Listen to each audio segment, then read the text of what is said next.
Check out this JEE Advanced 2019 question. This was asked in 2023 and a similar question was asked in 2024 as well. Hello everyone, I am Ashlin, second year undergraduate student at NIT Calicut. Today we will be quickly revising the entire periodic table, P block elements and D and F block elements in the next 60 minutes. Without further ado, let's start. We will begin this video with the foundation of the entire inorganic chemistry, which is periodic table. This is the satellite view of the chapter, and firstly we will be running through the history of the periodic table. Initially, these four people came up with different ways of arranging the elements, and you can see that all were based on the atomic weights. And later, even Mendeleev came up with the periodic law, which was based on atomic weights, the periodic properties or the periodic functions of their atomic weights. And the speciality with Mendeleev is he left some gaps in the periodic table, which he predicted that there were some elements which were not discovered during that time. Eka aluminum, Eka silicon, Eka boron, he predicted, and later it was discovered that it was gallium, germanium, and scandium. You can check out this previous year question, which was asked in this year, 2025. And this is the NCERT highlight. And next up, Henry Moseley plotted the graph between the root of frequency and the atomic numbers and saw that it was a straight line. So he came up with the law that the physical and chemical properties of the elements are periodic functions of their atomic numbers. Earlier it was atomic masses, and he was the first one who made it to atomic numbers. As you guys know, the horizontal rows are periods and vertical columns are groups, and there are 7 periods and 18 groups. And you should know that metals forms basic oxides, and non-metal form acidic oxides, and metalloids form amphoteric oxides, and these are the amphoteric elements in our periodic table. Through this PYQ, we will be revising the concept of IUPAC naming for the elements of atomic number greater than 100. You can see that for 0 it is called nil, and for 1 it is called un, and 2 bi, tri, quad, pen, etc. Here we have been given that anium is given, and so it will be 111, and you can see EM, that is the denotation for the ending. The next part of the question will address our next topic, which is position of elements in the periodic table. For the elements with atomic number greater than 100, we can use a trick to figure out the group number. Here we found out that Z is 111, and when we put it into this formula, we'll be getting that it is belonging to the 11th group. And generally, if we have been given with any atomic number, first, we should find to which block it belongs, and by writing the electronic configuration. We should find the orbital to which the last electron enters, and if it enters to the S, then it belongs to S block, and if it belongs to the P, it belongs to the P block, etc. The next step is to find out the group. You can check out here that if it is in the S block, then the number of electrons in the outer S orbital is the group number, and if it is in P block, the number of electrons in the outermost shell plus 10 is the group number, and if it is in D block, number of electrons in the outermost shell plus the penultimate D subshell. You will be understanding this in the next example. And next step is to find the period, and the highest value of the principal quantum number denotes the period. So basically you have to write the electronic configuration, and this one, atomic numbers of noble gases, will help you write the electronic configurations. You can check out this example and you can understand how to find the periods, groups, and etc. As you know, the modern periodic table is divided into 4 blocks: S, P, D, and F. In this, we will be dealing only with P, D, and F block, which is there in the syllabus of JEE Mains. We'll be looking into those in details later in this chapter. Before that, we have the most important topic of the entire inorganic chemistry, which is the trends in various properties. We'll start with the atomic radius. Atomic radius is the size of an atom from nucleus to the outermost electron shell, and along the period it decreases because the number of protons increases and Z effective increases. The pull with the nucleus increases, and hence the size decreases. Down the group, the atomic radius increases because every time the shell keeps on adding, so the atomic size increases. And then is the ionization enthalpy. Along the group it increases, and this is because when the attraction increases, you have to supply more energy to remove the electron, and down the group it decreases because the size is increasing and the attraction of the outermost electron to the nucleus is decreasing because the distance between the outermost electron and the nucleus is increasing.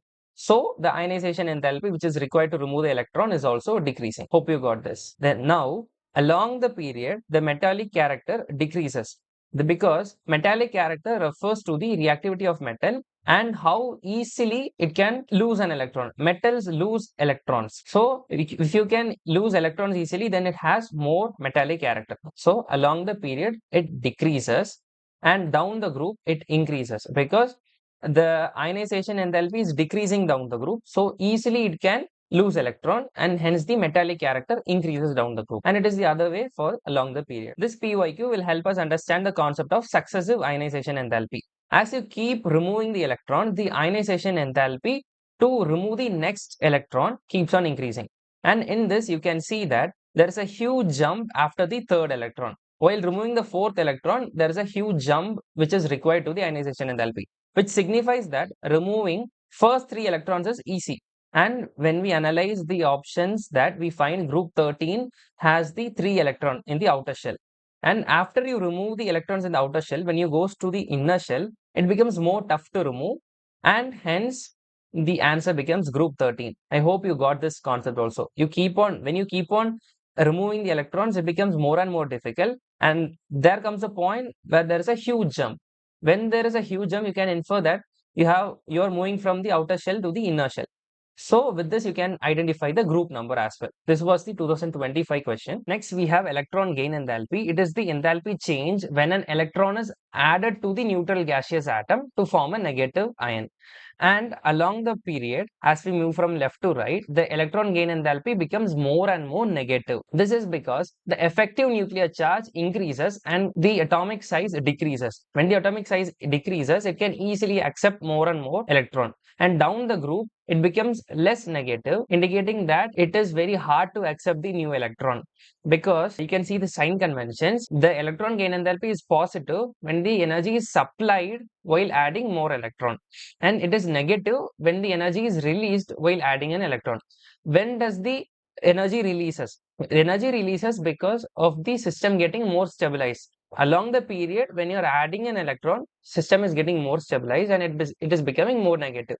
So along the period, it is becoming more and more negative. But down the group, the size of the atom is increasing, and because of this, it is not favoring the addition of electrons. Hence, you have to supply more energy, and it is positive and it is becoming less negative. Hope you got this concept. And there are few exceptions in this. In group 16 and group 17, you can see oxygen is having the least, and chlorine is having above fluorine. Fluorine is small. Both oxygen and fluorine, they are small, and because of the strong inter-electronic repulsions, they cannot accept the new electron. This trend is also tested in JEE mains. Next is electron affinity. This is very closely related to the electron gain enthalpy. It is just the matter of signs. You will understand the sign conventions in the upcoming PYQ. And along the period, the electron affinity increases, and down the group, it decreases. And there are exceptions, as we discussed earlier. Oxygen, the affinity is less than sulfur, and fluorine, the affinity is less than chlorine because of the strong inter-electronic repulsions and their smaller atomic size. Now, this PYQ will help you understand the concept of sign conventions of electron affinity and electron gain enthalpy. You should know that energy will be released when the stability increases, and you have to supply energy, that is, energy will be absorbed when the change is not favorable or the stability is disturbed. And this is the sign conventions for both. Note this.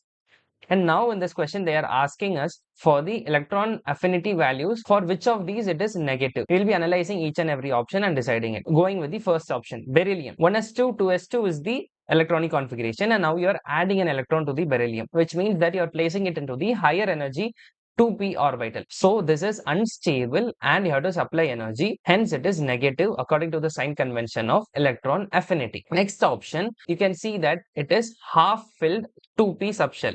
And now you are adding electron and you are disturbing the stability. Hence you have to supply energy and it is negative. And next you have oxygen.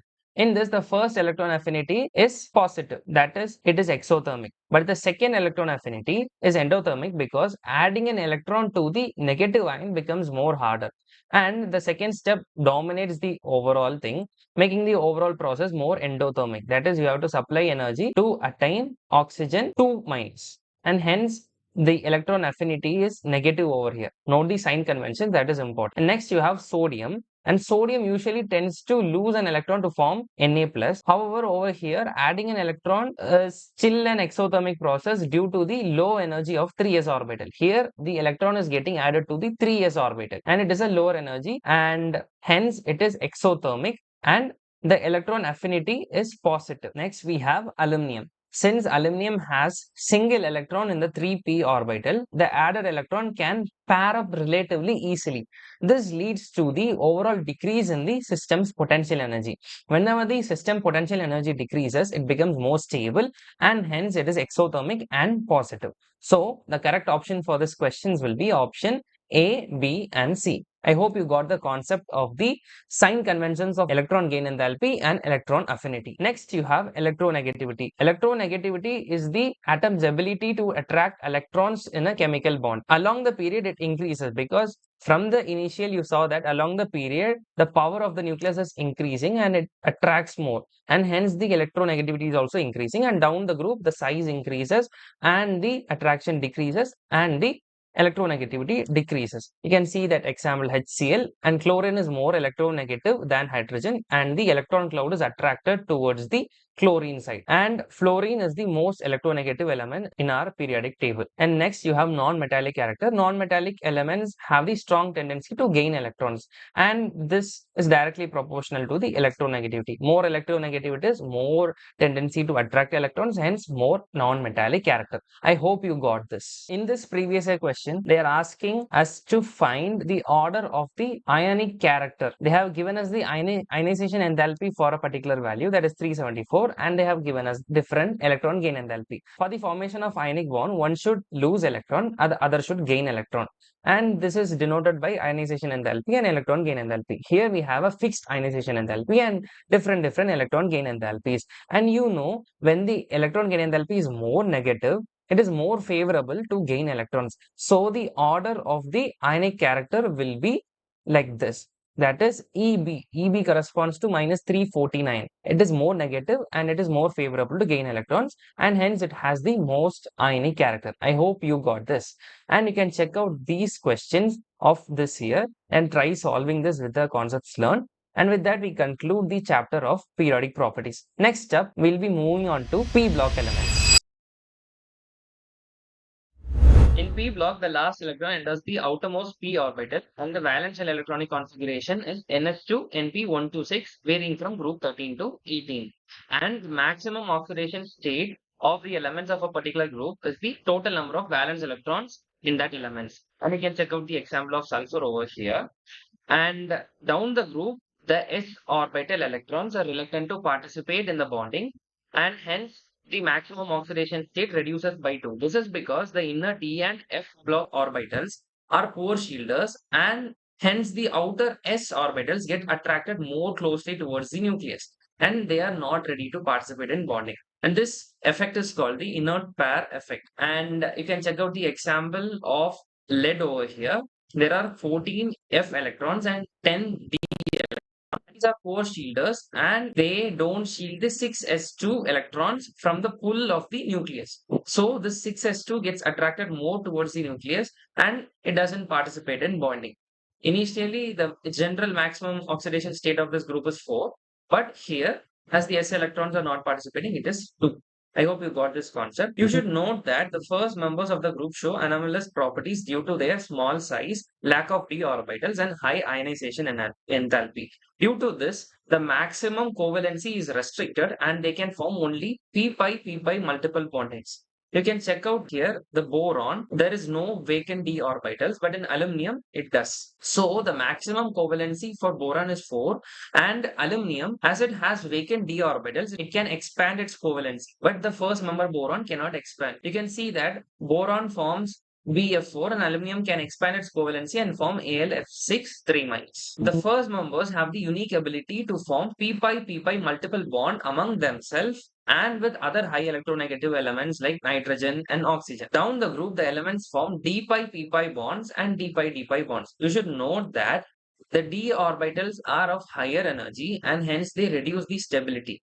The p-pi bonds are more stable as compared to d-pi or d-pi bonding. You should always note that the lesser the energy of the system, more stable it is. Here, p-pi bond is having less energy and it is more stable. Next up, you will note that electronic configuration of group 15 and group 18 are more stable.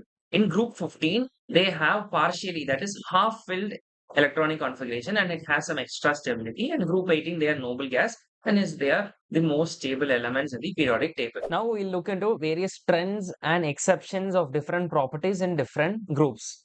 To begin with, we'll start with atomic radius. But before that, if you are new here, please do subscribe to the channel to get more contents like this and share your thoughts in the comments as well. Now coming back. Generally, atomic radius increases down the group as the number of shells increases down the group. But in group 13, you can notice that aluminum is having a greater atomic radius compared to gallium because the d electrons are present in gallium and they are poor shielders. Because of this, it gets more attracted towards the nucleus and the atomic radius is less. And in group 14 to group 18, they follow the regular trend of increasing down the group. In group 15, you can see that nitrogen to phosphorus, there is a considerable increase, but from arsenic to bismuth, there is only small increase. This is also because of the presence of d and s orbital electrons in their shells. Next, we have ionization enthalpy.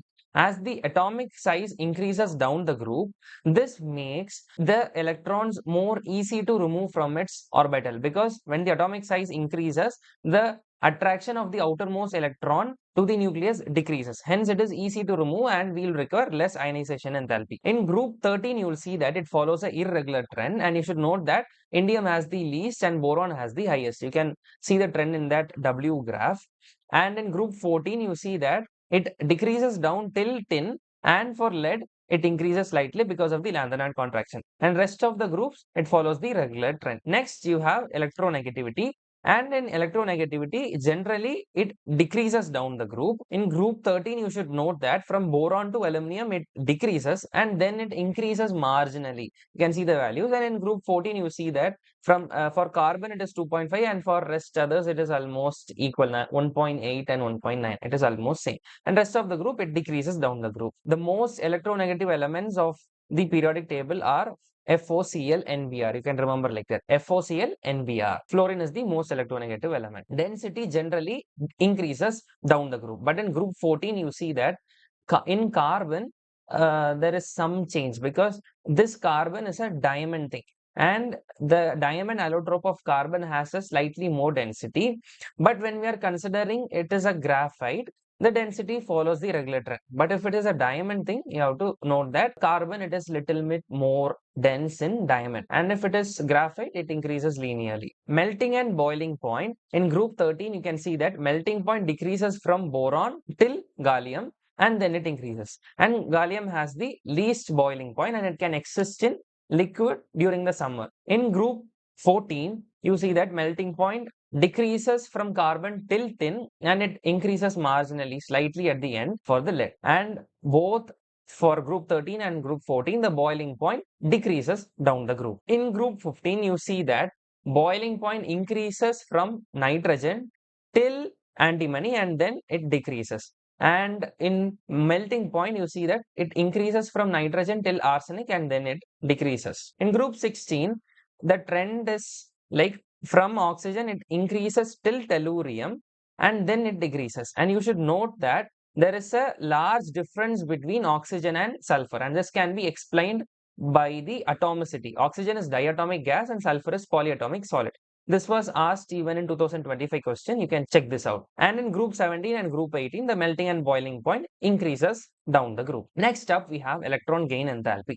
And we discussed this in the modern periodic table as well. Along the group, it becomes more negative, and down the group, it becomes less negative. But there are a few exceptions, as we saw earlier, in group 16 and group 17. In group 16, oxygen, as it has a small compact size and it cannot accept new electron, because of that, it is very, it has the least electron gain enthalpy. And similarly, in group 17, fluorine is having a little bit lesser electron gain enthalpy compared to chlorine, because of the same reason. It is having a small size and it has strong interelectronic repulsions. And in group 18, they are noble gases and they have this stable configuration, so they have very high positive electron gain enthalpy. That is, you have to supply more energy to make it happen. It is very tough in noble gases to accept an electron. There are few other trends in group 17. As we move down the group, the distance between X bond increases as the size of the element increases down the group. Iodine size is very big, and the bond size is also very big.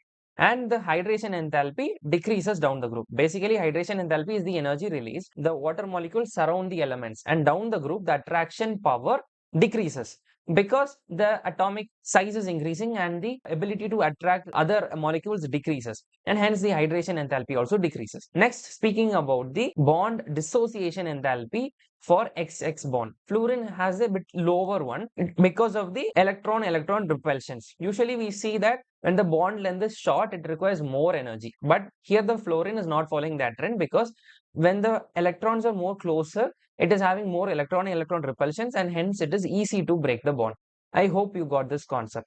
And next we have physical properties. You can go through the physical properties over here, and you can note that boron is hard and it is black colored. This was once tested in JEE mains. This was actually tested twice in JEE mains, and you can go through this group 17 and group 18 as well. This was the question I was talking. This was asked in 2023, and a similar question was asked in 2024 as well. Let me know the answer in the comments, and make sure to join the Telegram channel or WhatsApp community for notes and the solutions of this. The link is provided in the description below. The first members of every group shows some anomalous property because of their small size, high electronegativity, high ionization enthalpy, and unavailability of d orbitals. We can check that the covalency of boron, carbon, nitrogen, oxygen is restricted to 4 because of the unavailability of d orbitals. In case of boron, every other elements, every other trihalides other than boron hydrolyze to form tetrahedral or octahedral complexes like that, and boron trihalides are monomeric, and others like aluminum trihalides form dimers and stabilize. You can check out that boron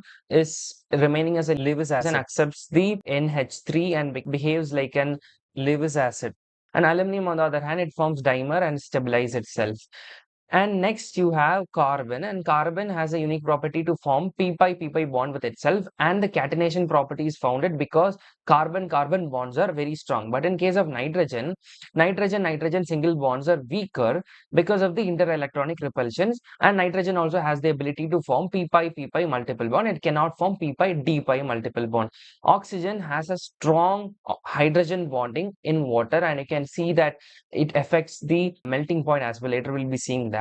And most of the reactions of fluorine are exothermic because it forms strong bonds with the other elements, hence it releases more energy. Hydrogen fluoride is liquid because of the strong hydrogen bonding, and all other hydrogen halides are gases. Now you can check out this previous equation and answer below. Now we'll be moving on to chemical properties. We'll start with oxidation states. In group 13, you'll observe that general oxidation state is +3, and the stability of +1 oxidation state increases down the group. This is because of the inert pair effect. And in thallium, +1 oxidation state is dominant, and in +3 it is highly oxidizing, that is, it itself want to get reduced. In group 14, the common oxidation states are +4 and +2, and +4 oxidation state, the bonds are uncovalent, and the tendency to show +2 oxidation state increases down the group. This is also because of the inert pair effect. Carbon and silicon shows +4 oxidation. Germanium and silicon, it shows +2 and +4. In lead, +2 is stable. You should note that SN in +2 is reducing agent, and PB in +4 is strong oxidizing agent. Now check out this JEE PYQ which tested this concept. You can look it and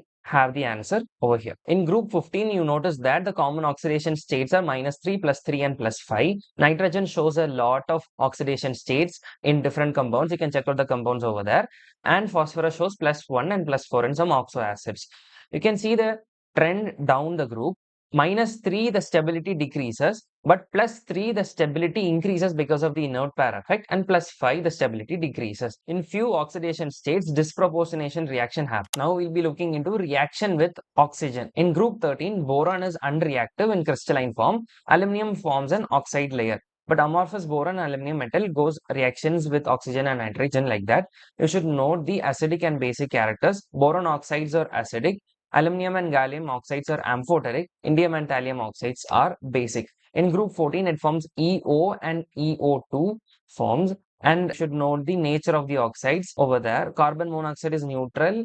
GE, germanium oxide, is amphoteric, and SNO and PbO are amphoteric. Note the amphoteric, it is bit important. SNO2 and PbO2, they are also amphoteric. And note the others as well. Next, you have group 15, which forms E2O3 and E2O5 kind of oxides. And oxides in higher oxidation states of element is more acidic. And acidic character decreases down the group. These are the trends you have to note. And you can check out the nature of the oxides as well. Nitrogen and phosphorus forms acidic oxides. Arsenic and antimony forms amphoteric oxides and bismuth forms basic oxides. As we said earlier, acidic character is decreasing down the group. As we move down, it is becoming more and more basic. Next, you have group 16 and it forms oxides of the form EO2 and EO3, that is dioxides and trioxides. In dioxides, elements is in +4 oxidation state and oxidizing power increases down the group. This is also because of the inert pair effect. Down the group, they don't want to go to the higher oxidation state and they want to stay in the lower oxidation state. So it itself wants to reduce and it oxidizes others. That's why the oxidizing power is increasing down the group. And you should note that SO2 is a reducing agent and tellurium oxide is an oxidizing agent. Here both EO2 and EO3, dioxides and trioxides, are acidic. Next you have group 17 and this is bit important. This was tested in 2021. The stability of oxides of chlorine, bromine, iodine is remembered as broccoli. Br less than Cl less than I. You can remember it like that.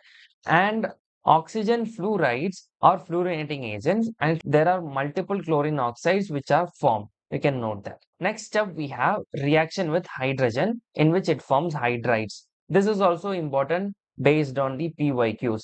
In group 15, it forms the hydrides of form EH3 and stability of these hydrides decreases down the group because you can easily remove the hydrogen from the metal because the bond dissociation enthalpy is less as we move down the group. And because of this, as it is easy to remove the hydrogen, the reducing nature increases. Basicity decreases down the group because acidicity is increasing. You can as it is easily releasing hydrogen, it is becoming more acidic down the group and basicity is decreasing down the group. You should note the variation of boiling point and melting point in case of ammonia, and ammonia is having a strong hydrogen bonding. Because of this, the melting point is very high. Speaking of group 16, the thermal stability of these hydrides decrease down the group, similar way as we saw in case of group 15 as well. Here also the acidic nature is increasing. There also we saw the basic nature is decreasing. It is same as acidic nature increasing down the group because easily you can remove hydrogen, and the reducing nature is increasing because of the same reason. Here also you should note that the boiling point trend is bit different. It is generally increasing down the group, but water is having strong hydrogen bonding because of which the boiling point is increasing highly. In group 17, the stability is decreasing down the group and acidic strength is increasing. It is almost same in every groups. Even here, the boiling point of HF is really higher than the other things because of the strong hydrogen bonding between HF and HF molecules. I hope you got this. Now you can try out this question of 2024 JEE Mains. Next, we have reaction with halogens in which it will be forming halides. In group 13, boron, aluminum, gallium, and indium form trihalides. And you should note thallium doesn't form TlI3. And in group 14, it forms halides of the form MX2 and MX4. And in this, SnF4 and PbF4, the last two are ionic. And PbI4 does not exist due to inert pair effect. Pb can exist only in +2. And SiCl6, it does not exist because of the large chloride ions. Si is little bit small and it cannot accommodate the large 6 chlorine ion, because of which it does not exist. And you should note the trend that GeX4 is more stable than GeX2 and PbX2 is more stable than PbX4. This is an important thing. Except CCl4, except carbon tetrachlorides, other tetrachlorides are hydrolyzed in water. This is because the carbon has the limitation of accommodating only 4.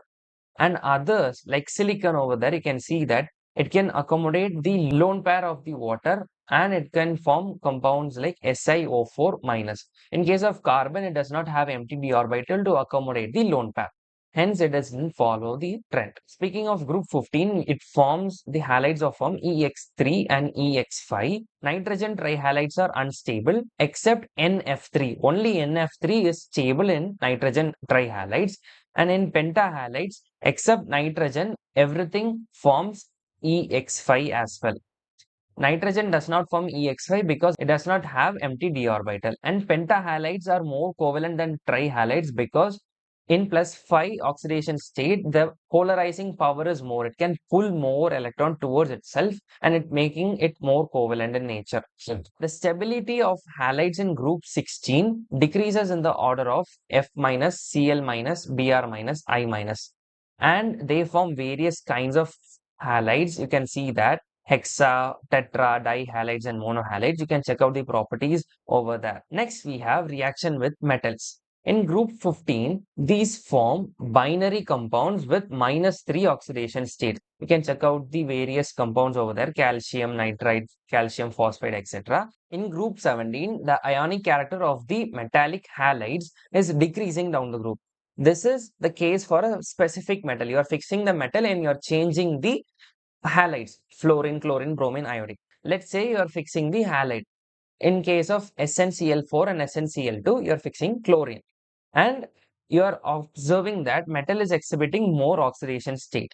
And in this case, halides in higher oxidation states are more covalent and hence less ionic. You can check out that Sn is in +4 oxidation state and Sn is in +2 oxidation state. Sn in +4 oxidation state is more covalent and it is less ionic. I hope you got that. Speaking of group 18, they are noble gases and they are very less reactive, and no true compounds are known for helium, argon and neon. Krypton forms KrF2 and xenon forms few fluorides and oxygen compounds. Now speaking about reactions of group 13 with acids and alkalis, we can notice that boron shows no reaction. Aluminum shows amphoteric nature. That is, it reacts with acids as well as alkalis. You can see that aluminum, when it is reacting with dilute HCl, it liberates H2. But in case of concentrated HNO3, it renders the aluminum passive by forming a protective oxide layer on the surface. Aluminum also reacts with bases and liberating dihydrogen. You can check out the reaction over there. In D block, the D orbitals are progressively filled, and F block, 4f and 5f orbitals are progressively filled. D block are called transition elements and F block elements are called inner transition elements. And you have to note that zinc, cadmium, mercury has full D10 configuration in their ground state as well as in their common oxidation state. Hence, they are not regarded as the transition metals. And this is the general electronic configuration of D block elements, and there are few exceptions. This is because the half filled and completely filled set of orbitals are more stable, and energy difference between the D orbital and the S orbital is relatively small. So electrons can jump from D to S or from S to D to make it half filled or completely filled and become more stable. We'll be looking into that now. Scandium, titanium, vanadium, chromium, manganese, iron, cobalt, nickel, copper, zinc. These are the 3D series elements, and you can see that this is the atomic number and the electronic configuration, outer shell electronic configuration. In case of chromium and in case of copper, one electron from S is jumping to D to make D the half filled and D fully filled in case of chromium and copper respectively. This way they become more stabilized, and you can see this even in the further series.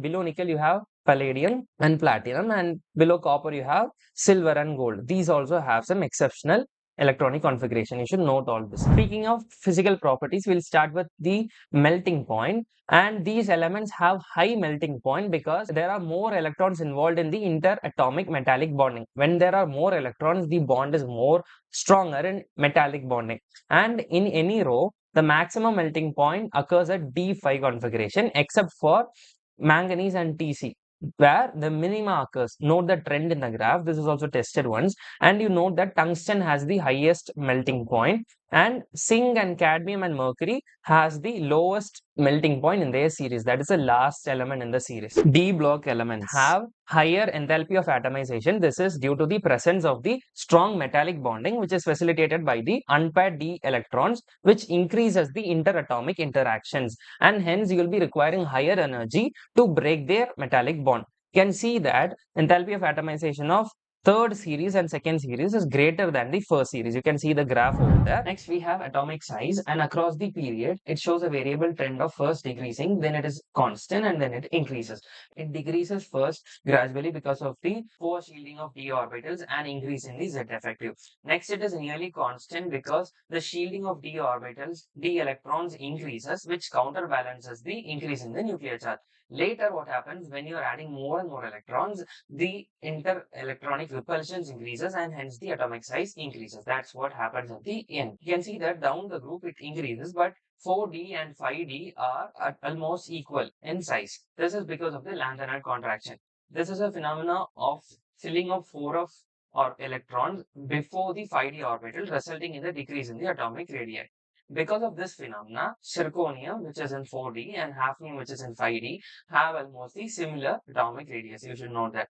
You can see that the d and f orbitals are poor shielders because the number of nodes in their orbitals are high. As the number of nodes increases, their effective shielding power decreases.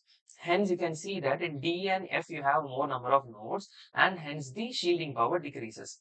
Hence, when it comes to 5D, you have more and more 4f electrons filling up, and hence it is poorly shielding, and hence the electrons comes closer to the nucleus, and hence the atomic radius decreases. I hope you got this concept.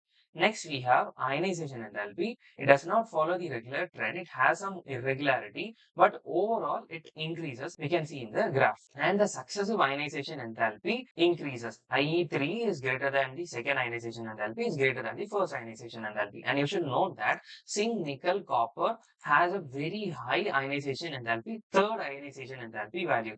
This is because it is very difficult for them to obtain an oxidation state more than 2, because in +2 they are in a very stable state, and when you are removing the next electron it is very difficult. Few insights about ionization enthalpy of 3D series. You can see that there is a huge jump from chromium to manganese and copper to zinc. This is explained by the concept of the stable electronic configuration. You can see that in copper and zinc, in zinc it is fully filled and hence it is more stable, and even in manganese 3D5 and 3D5 is common, but 4s2 is fully filled in manganese, hence it is more stable. This is the explanation for this trend. I hope you got this. Speaking of oxidation state, you can see that in 3D series it shows multiple oxidation states, and I have highlighted the most stable oxidation state. You can figure out why it is more stable while writing electronic configuration. It will be having half filled or fully filled, which is making it more stable. And the variability of oxidation state in d orbitals, that is in transition elements, it differs by 1. But in other groups, like in p block, when you're moving down the group, it reduces by 2. This is which is because of the inert pair effect. In the above, it will be +4, and when it is coming down to the last element like lead, +2 is more stable than +4. That we noted in p block. Also, in P block, the heavier member shows low oxidation states. But in D block, the heavier member shows higher oxidation state. They prefer showing higher oxidation state. Let's take the example of group 6. In that, we have chromium, molybdenum, and tungsten. And you see that the +6 oxidation state is more stable in case of molybdenum and tungsten than in chromium. And hence, you can note that chromium in +6 itself want to get reduced, and it's a strong oxidizing agent. But MnO3 and WO3 are not oxidizing agent because they are very stable in their +6 oxidation state. The standard electrode potential depends on enthalpy of atomization, ionization enthalpy, and hydration enthalpy. In this enthalpy of atomization and ionization enthalpy, you will be supplying energy, and in case of hydration enthalpy, it is the energy released. So, if the hydration enthalpy is greater than the sum of the atomization enthalpy and ionization enthalpy, it denotes that more energy is released than what is being supplied, which is favorable.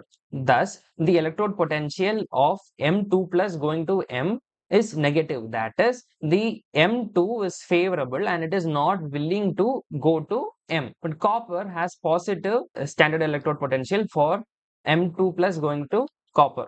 That this is because the hydration enthalpy of copper is less than the enthalpy of atomization and ionization enthalpy, and thus it is unable to liberate H2 from the acids as well. You should note that manganese, nickel and zinc are having more negative values. This is because of the extra stability they have in their +2 electronic configuration. Mn +2 has 3d5 which is half filled, and zinc 2 plus has 3d10 which is fully filled. The elements in higher oxidation states are either stabilized by halogens or oxygens. In case of +7 oxidation state of manganese, it is not stabilized by simple halides, but it's both oxygen and fluorine. It forms MnO3. The ability of fluorine to stabilize the highest oxidation state is due to their high lattice energy in case of COF3 and high bond enthalpy in case of VF5 and CrF3. And you should note that the fluorines are unstable in lower oxidation state. For example, in case of VX2, it forms only VCl2, VBr2 and Vi2. It does not form VF2 because fluorine is little bit less stable in their low oxidation states. Speaking of oxygen, it stabilizes more than fluorine because of its ability to form multiple bonds. You can check out that in MnF4, it is only in +4 oxidation state with fluorine. But in case of Mn2O7, Mn is in +7 oxidation state because of the presence of oxygen, and it can stabilize more higher oxidation states.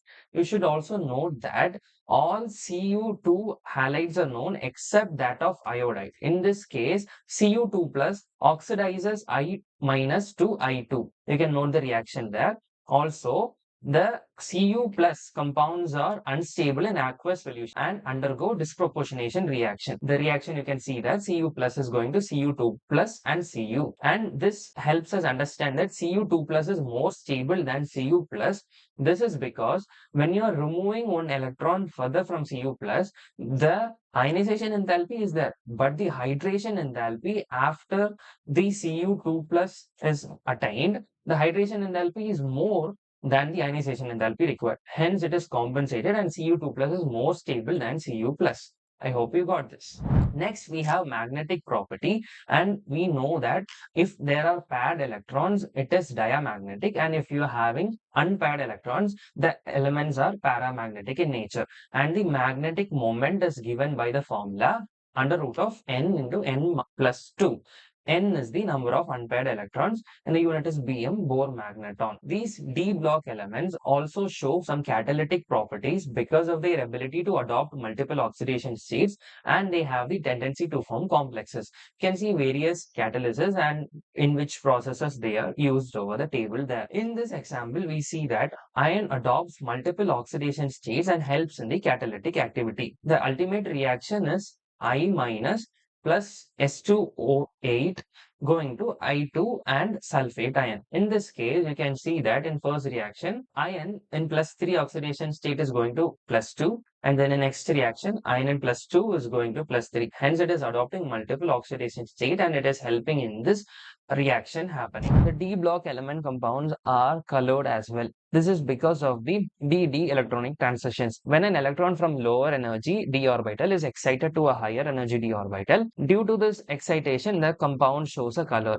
And you notice that when there is no d electrons or it is fully filled in 3d0 or 3d10, it is colorless. But in all other cases, when Mn3 plus it is violet, Mn2 plus it's pink, Fe3 plus it is yellow, Fe2 plus it's green.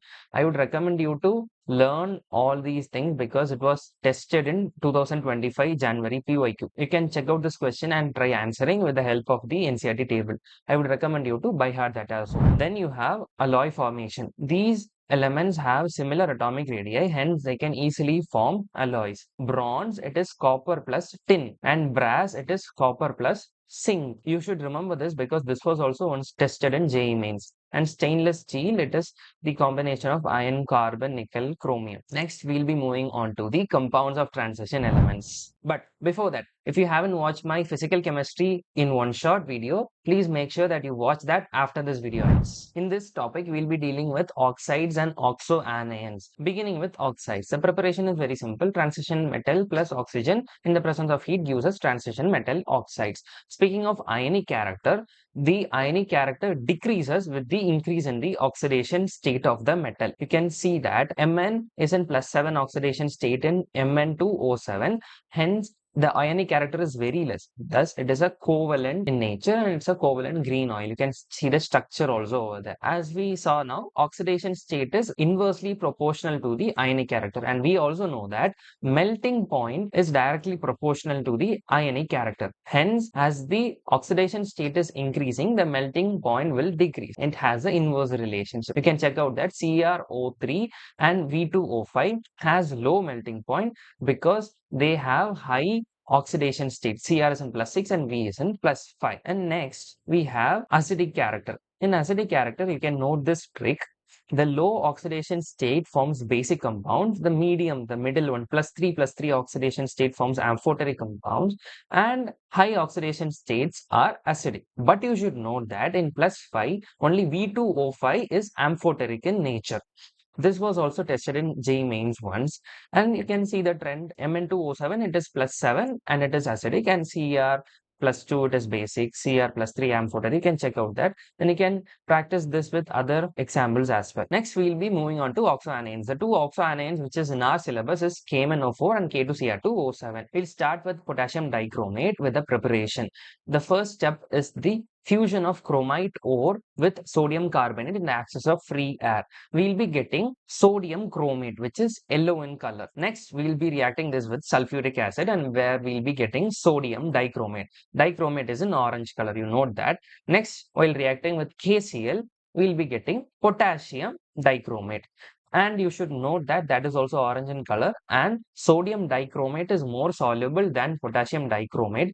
Hence, the potassium dichromate crystallize out as orange crystals, and we'll be getting that. You can check out this 2025 question, which asks us to find the molar mass of water insoluble product formed from the fusion of chromite ore with Na2CO3 in the presence of oxygen. This is the first step in the preparation of K2Cr2O7, and we know that Fe2O3 is the insoluble product and the molar mass of that is 160. Hence the answer is 160. Next, we'll see some properties of K2Cr2O7. Chromate ions convert to dichromate ions in the presence of H2SO4 we saw. So in acidic medium, chromate is converting to dichromate, and in basic medium, it goes the other way around.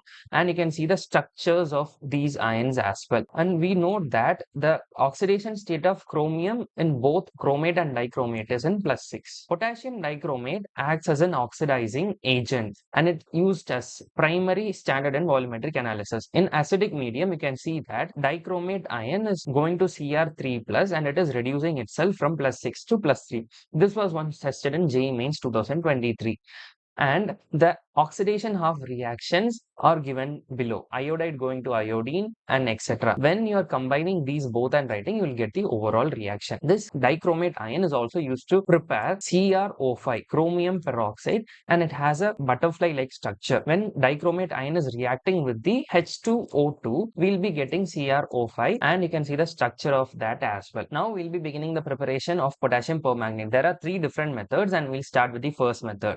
The first step in the first method is the fusion of MnO2 in alkali metal hydroxides like KOH or any oxidizing agent like KNO3. Here we have MnO2 fusing with KOH, and we'll be getting potassium manganate, that is K2MnO4, and this is dark green in color. Next, what happens? This manganate ion disproportionates in neutral or an acidic medium to form potassium permanganate ion. The permanganate ion is in dark violet color. Next method is commercial method. The first step is MnO2. It is fused with KOH and oxidized with O2 or KNO3 to form manganate ion, which is green in color. And the next step is electrolytic oxidation in alkaline solution. So from Mn+6, it goes to Mn+7 and forms the permanganate ion, which is violet in color.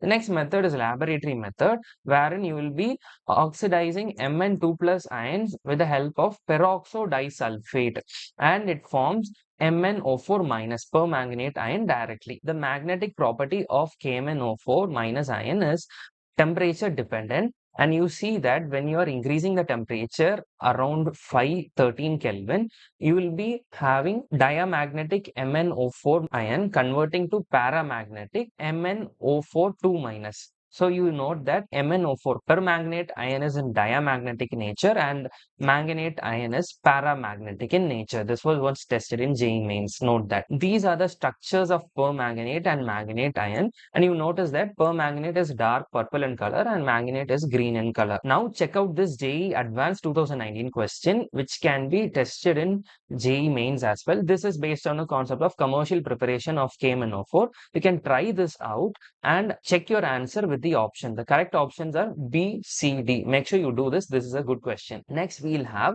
oxidizing nature of potassium permanganate in basic, acidic and neutral medium. You can remember this trick BAN 153. This corresponds to the change in oxidizing state. We'll be looking into this when we are discussing further. In acidic medium, MnO4 minus is going to Mn2 plus. So Mn from plus 7 is going to plus 2. It is reducing itself so that it can behave as an oxidizing agent.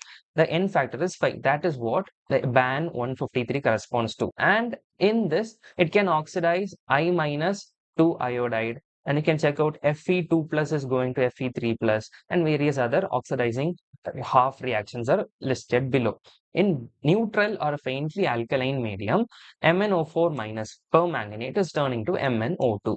So plus 7, it is going to plus 4, and the NF, that N factor is 3 over there. And you can note that I minus, when it is reacting with MnO4, it is going to IO3. This reaction can be tested. The next is basic medium, and MnO4 minus is going to MnO4 2 minus. Here, it is just changing by 1. And you should note that permanganate titration is not carried out in the presence of HCl because the end point is not reached. Next, we'll be moving on to F block elements. Next, we'll begin with F block elements. Lanthanoids and actinoids are the two series in F block elements. We'll start with the electronic configuration of lanthanoids. The general electronic configuration is 4F1 to 14, 5D0 or 1, and 6s2. Only 3 elements have D1 configuration: cerium, gadolinium, and lutetium, and all others have D0 configuration. These are the lanthanoids. And starting with the electronic configuration, everybody have 6s2, and lanthanum does not have F electron. From cerium, F electron starts and 4f1, 5d1. Then you are writing F4, F3, 4, 5, 6, 7. And you notice that europium, it is half filled configuration, hence it is more stable. And gadolinium, to make it half filled, 1 electron goes to D. So it gets 4f7, 5d1 and 6s2. Similarly, you will be filling the rest. You will notice that ytterbium has 4f14, 6s2, which is fully filled and it is more stable. Similarly, to make it more stable, lutetium also makes 4f14, 5d1, 6s2. You notice that half filled and fully filled, they are more extra stable. You can notice a lot of trends based on this later also. Speaking of atomic and ionic size, overall trend it decreases due to the lanthanoid contraction, but europium being half filled F orbital, it has the highest atomic size in the series. Note this. Oxidation state. The common oxidation state is +3, and other oxidation states +2 and +4 exists when there is a chance of extra stability of half filled or completely filled. Cerium in +4 it exists, but it is a strong oxidant, reverting into common +3 state. That is, it can exist in +4, but it favors +3 and it reduces, hence it's a good oxidizing agent. The standard electrode potential value of Ce4 plus going to Ce3 plus is +1.74, which suggests that it can oxidize water. Praseodymium, neodymium, terbium and dysprosium may also exist +4 state, but only in oxides. It was once tested in JEE mains. You can note that as well. Lanthanoid shows colors because of the FF electron transition. Many trivalent lanthanoid ions are colored both in solid state and an aqueous solution. Color of these ions may be attributed to the presence of F electrons, and when this transition happens, the color occurs. You notice that lanthanoid in 3 plus and lutetium in 3 plus, they are 4f0, 4f14 configuration. They don't have any unpaired electron and hence colorless. This was once tested in JEE mains as well. We looked that question. The magnetic property is diamagnetic for F0 and F14, and all other electronic configuration, it is paramagnetic. When they are having unpaired electron, it is paramagnetic. And when there is no unpaired electron, it is diamagnetic. This was the question I was talking about. The lanthanoid ion that would show color is. Here they have given us 4 options. And when we notice the options, we see that 4f0, 4f7, 4f14, it is colorless. 0 and 14, it is colorless because there is no possibility of electron transition. In 4f7, already it is half filled and it is more stable. Hence, there is no scope for electron transition from lower to higher f orbital state. Hence, it is colorless. But samarium 3 plus, it is a configuration of 4f5, and hence the electron transition can happen and it is yellow color. So the correct option will be option D. Next, speaking of chemical properties of lanthanoids, they undergo various reactions. They with acids they react to form H2, the halogens they form LNX3, and you can notice all that. And speaking of uses, they are used as phosphors in television screens. Actually, lanthanoid oxides are used as phosphors in television screens, and the well-known alloy mish metal, which is 95% lanthanoid metal, 5% iron, and few other traces. This is used in bullets, shell, and lighter flint. This was also once tested in JEE Mains 2020. Next, we have actinoids. The general electronic configuration is 5f1 to 14, 6d 0 or 1 or 2, and 7s2. And you can notice that D2 is only in TH, and D1 in few elements, and D0 rest others. You should note curium and lawrencium has half filled and fully filled f orbital. The f orbital extends good in space as compared to 4f. So the f electrons can participate in bonding more than 4f electrons. Hence, there is more reactivity in 5f series. The atomic size and ionic size, it decreases overall because of the actinoid contraction. And general oxidation state is +3, and there is a great range of oxidation state as you can see below. This is because the 5f, 6d, and 7s levels are of comparable energies. That is, the energies of these shells orbitals are almost same, so that they can jump from one to another.